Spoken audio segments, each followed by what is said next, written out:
Hello friends, welcome to the ASP.NET Core tutorial series. In this video we will see what is the difference between AddMvc and AddMvcCore in ASP.NET Core application. So let's understand.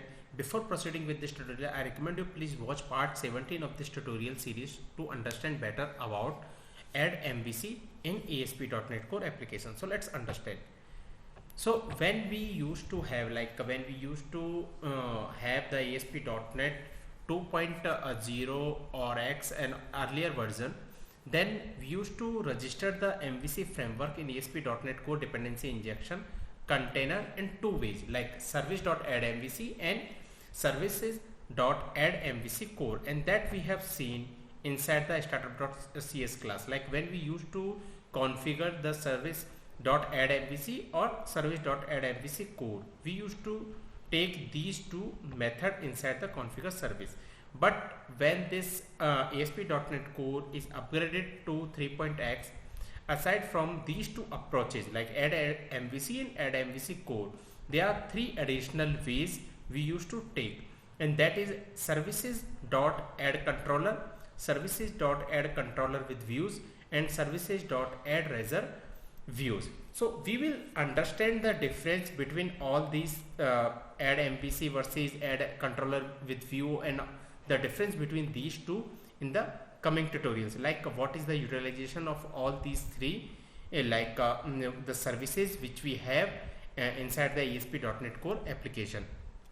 But now when we used to have 2.0 version of ASP.NET Core, then there are some differences between these two.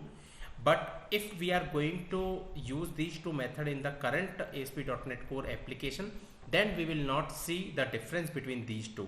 So let's understand basically what is the difference between these. So here currently we are using the AddMvc. Now we have created one controller called home controller, and let's inherit this controller from the controller class.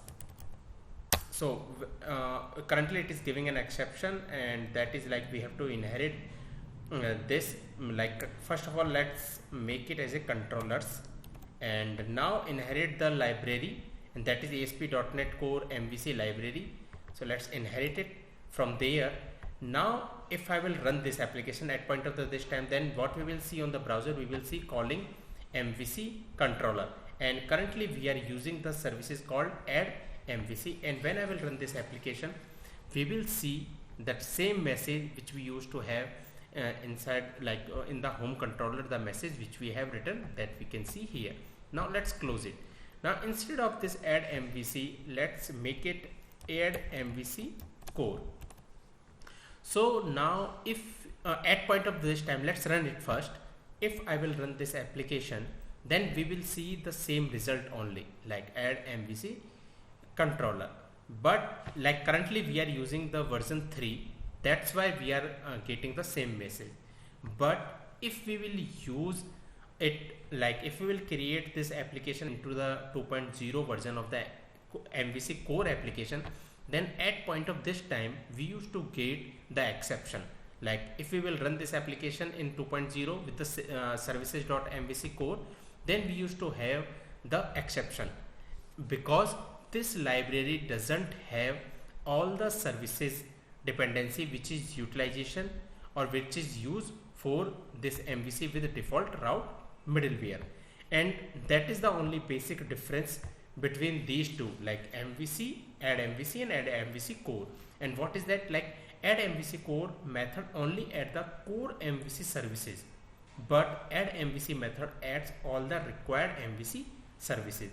And AddMvc method called AddMvcCore method internally. Like when we call this AddMvc here, like here if I will call AddMvc method, then internally it call AddMvcCore method as well to add all the core MVC services.